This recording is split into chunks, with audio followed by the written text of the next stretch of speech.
Alright, another short video.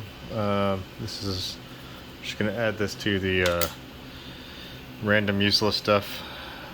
Not sure how effective it'll be, but I live in Mississippi and it is ungodly hot. In fact, I think it's supposed to be like 94, but it feels like 106 outside. So one of the things I've always been concerned about is intake air temperature. Just because of the fact that my environment that I live in is just so much hotter than a lot of other places. So as you can see, this is the Chimera intake. This would be if you had a second gen, because the intake air temperature sensor actually goes in here, but first gens it's on the throttle body. So intake. So what I'm working on, this is how I have it normally set up, and then I actually have my catch can which kind of slots in like that.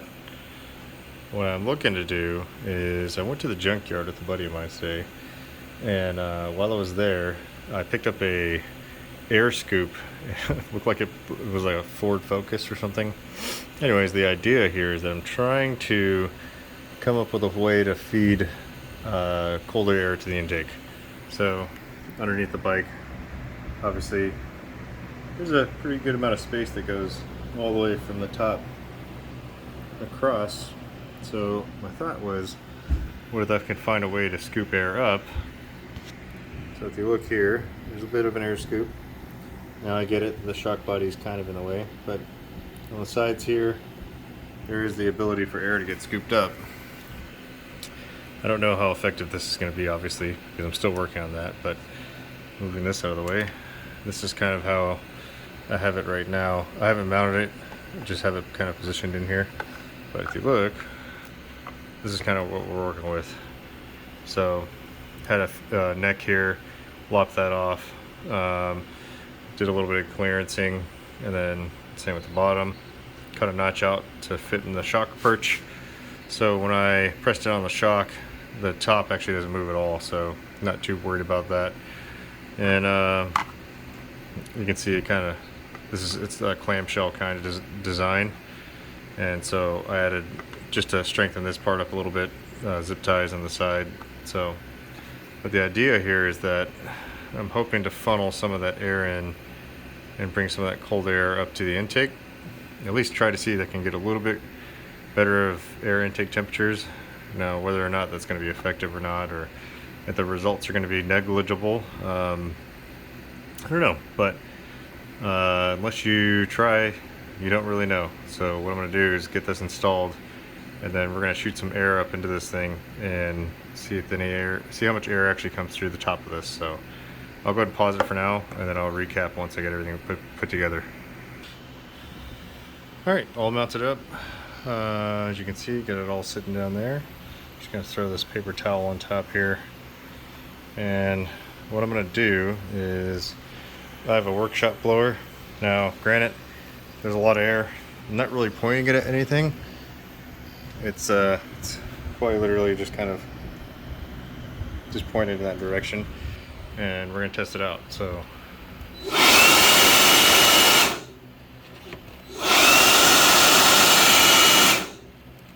I'm actually kind of pointing it down right now, so it looks pretty good. What I'm gonna do is I'm gonna data log these results and compare them to some of my other ones in terms of air temperature readings that I've seen in the past, and I guess just kind of see how it goes. Now, granted, I'm using a workshop blower, it's blowing directly on it. You know, there's going to be more resistance because it's got to go through all of this to get over there. But I figured at least this way I've got a little bit of air coming in from somewhere else that's kind of being somewhat forced up into it, and hopefully that'll give a little bit of improvement. So I don't expect any power out of this. It's really more just making sure I got, you know, nice cold dense air and keep cylinder temperatures down and everything else, just because I don't want things you know, super hot air going into the motor in general. So that's pretty much where we're at with that. Still at like 200 or 300 miles, I think, since the rebuild. We can take a look at the catch can real quick and see what we have in here. I don't expect much, just because I did a lot of work to this thing recently. I even redid the gaskets and everything, so let's go ahead and pull that off and we'll take a look and see what's inside of here. Let me pause it real quick.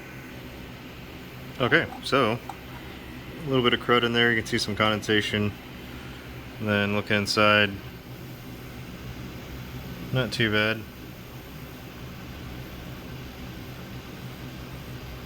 So, yeah. That being everything, I'm gonna go ahead and get this button back up, and then I'll give you guys a shot what everything looks like when it's put back together. Okay, and there's everything. This is the finished product. As you can see, catch cans in place, intake filter. You can see down there's a scoop. Let's see if we can get a better look down here. So, let's see here. Oh, here we go. There's one side of it, and the other side, obviously, is on the other side. Coming back here, so what it looks like from the bottom.